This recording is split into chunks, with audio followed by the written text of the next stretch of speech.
back to our channel. I'm Pallavi. I'm Mukta, and today we're talking about college expectations versus reality.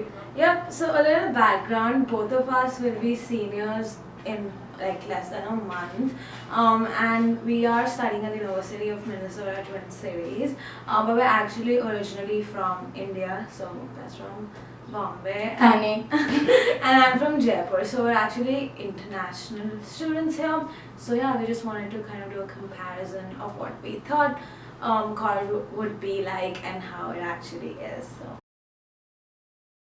So I actually have an older brother. He's 10 years older than me. So he did his undergrad in the US, and I heard such good feedback from him. Like just the development that you have as a person, because you're thrown into a completely different environment. You're all by yourself, and that develops you a lot as a person. And a lot of my other cousins echoed the same thing. So that was like the first reason. Secondly, I really like the flexibility of the things that you can study. So like I came in as a psychology major, but then my second semester I decided to change, and now like what I'm studying is like not a complete 360, but it's like very different. Like I'm majoring in human resources and industrial relations, which is one major, and then my second major is management information systems, and then I'm minoring in psychology. So it allowed me to like twist and turn what I'm studying, select my own classes, like even within these majors.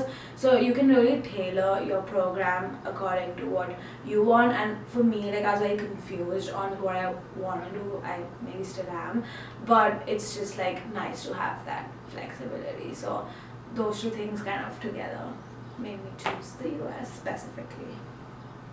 Cool.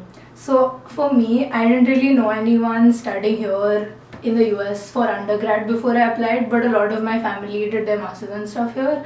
My main reason for applying was I was ready to live on my own. I was like, I'm done, I'm 18, I want my freedom, I want to live alone. So that is probably the main reason why I applied to study here. What I didn't think about is the responsibilities that come with it, but I still love living alone and stuff. It's great.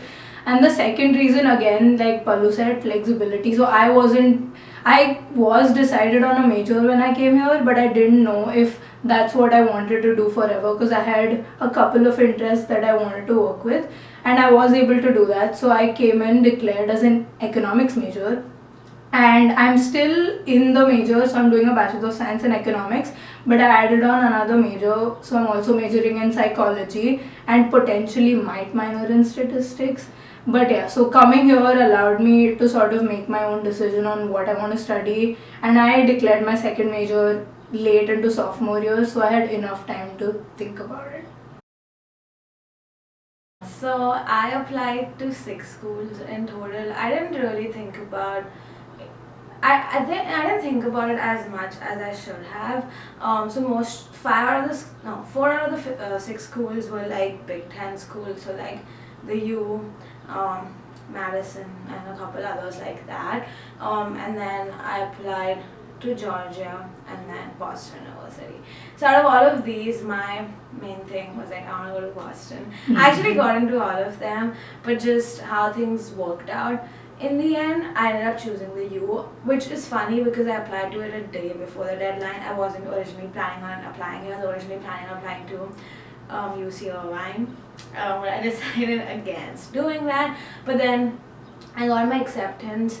I got a scholarship which like reduces my tuition to just in-state fees, which is kind of at the end what it came to.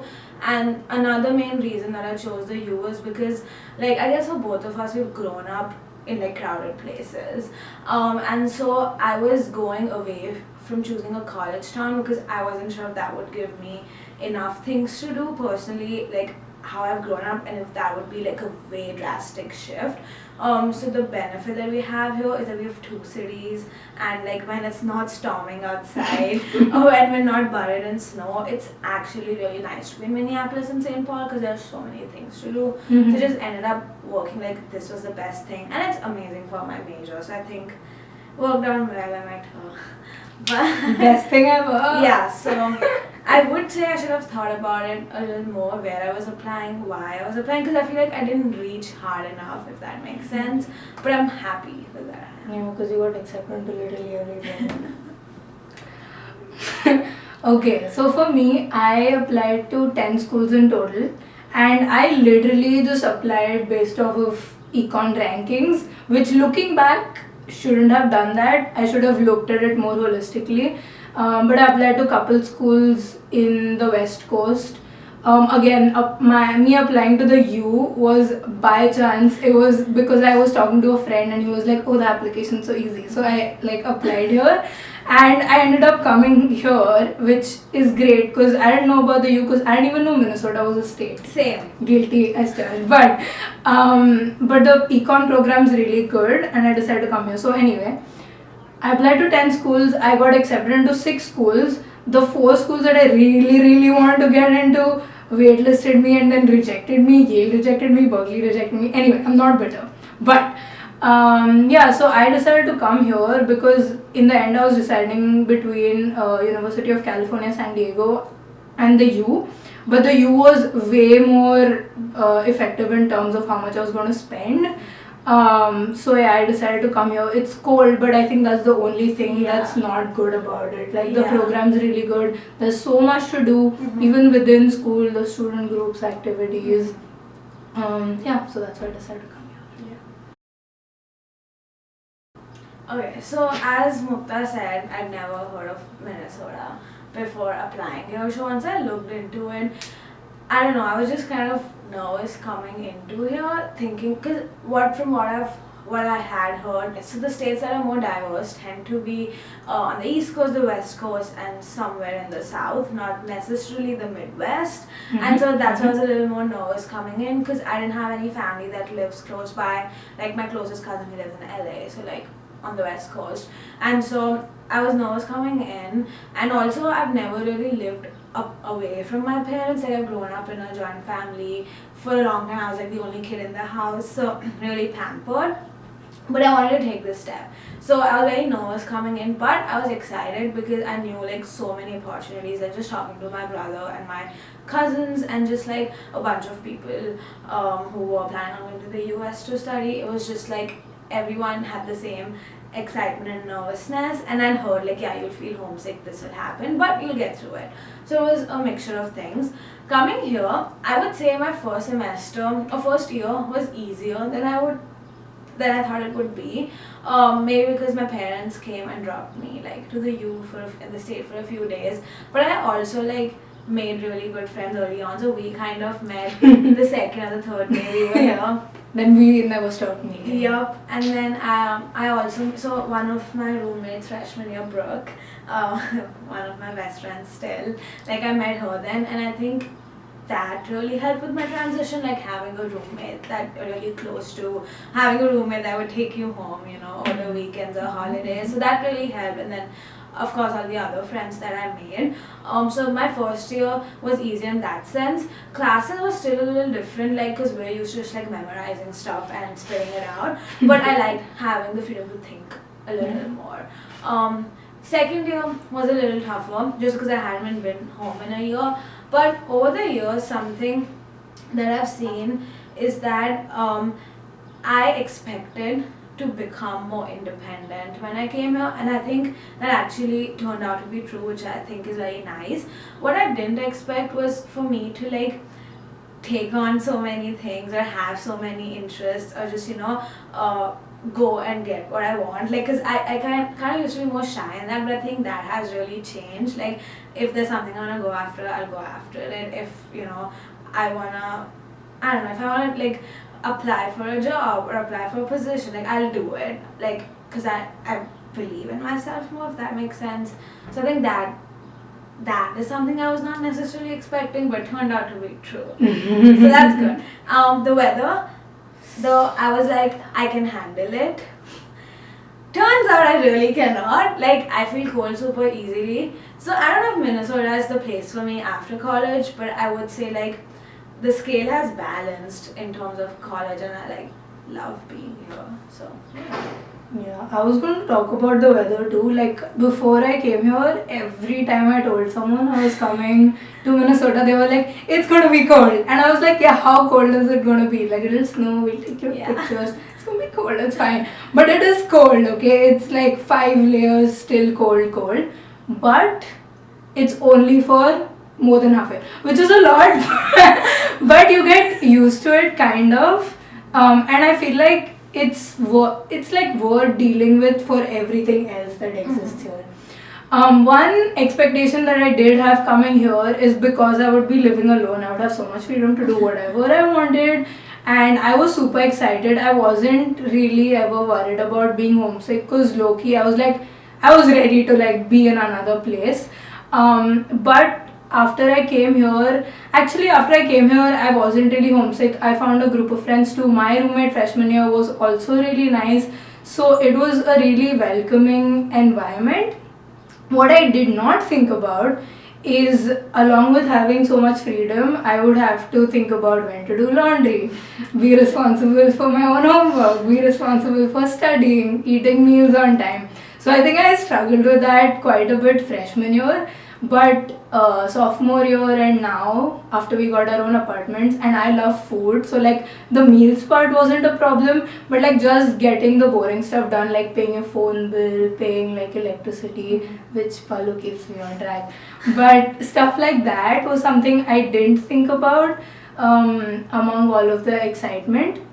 What I also didn't think about is the amount of flexibility we would have. So we can basically, we pick our classes here, so we pick our schedule. So there are days when you have nothing to do for like 5 hours in the middle of the day, and I think that was really nice. But initially I would just waste that time doing like watching Netflix, actually not even doing random stuff. But I think over like 2 years I've learned how to like actually get tasks done in those pockets of time. And as Palu said, like we're both involved in a lot of stuff on campus, so it's very important for us to figure out when to do what. So I think living alone has taught me that. It has also taught me to make time for people, so people here, and really be present when I'm like hanging out with them, and even like make time to talk to parents, friends back home, which I'm still working on. But I think it has taught me all of that. So I would say that diversify the choices that you're applying to. So I think one thing, in one way, that means that like maybe diversifying in the countries that you're applying to, if you're not sure exactly if like US is the place for you or some other country, because I didn't really do that. And also in terms of the colleges that you're applying to, have like a portfolio of some differences, but still like places you can see yourself at. Because the all the places that I applied to, I didn't see myself at all of them necessarily. So like you want to make sure that regardless of what school you choose to apply to, like each of them are places you can see yourself at, because then regardless of what choice you make, you'll likely be happy. And another thing I would say is like keep talking to like your parents, your friends, relatives, anybody who you like trust who you trust in this process, because there will be times where you'll be frustrated when writing an essay or giving the SAT or like even packing. I don't know, just like keep talking to people around you, and as Mukta said, like even once you're here, make sure you're still in touch with those people, because those are the people that helped you get here. So keep talking to them, they probably miss you. I don't know. But yeah, I think that would be my biggest thing, like just diversifying your, I hate to use the word portfolio, but the portfolio of schools that you're applying to, and trying and reaching out to people who may already be at that school. So I know a lot of international student offices give you that opportunity, or just like friends of friends, finding people through Facebook groups, just like talking to people who are here, maybe from your own country, or in your own major. That can really help see the reality versus just reading off a website. Yeah, I think that's awesome. And mine is kind of related to that, but from a very personal experience. So my thing would just be do more research. Like when you're looking at colleges, look beyond just how the program is ranked or what the faculty looks like. Because I think that's what I did. Look at what student groups your college has, what other programs does it offer? Like, are they offering you to do social service somewhere, or like do a co-op, do internships? And also look at the location you're in. So, are you in a city? Are you in a college town? What is the vibe you want? And as Palu said, it's very useful to reach out to people who are either from your country or who are already there. So I know a few freshmen who are coming into the U this year actually reached out to me, and I was like more than happy to talk to them. And I was so impressed with the specific questions that they had, and I was like, I wish I knew about these things when I was coming in. And personally, at least, I am sure people are more than happy to like talk about their experience, expose you to resources that are available on campus for you. So definitely that would be my biggest thing. Yep, so if you have questions about our school, you can Yeah, reach out to us. So guys, that was it for a college expectation versus reality video. If you like this video and want to see more videos about college from us, like, share and subscribe. And hit that bell icon. See you next time. Bye. Bye.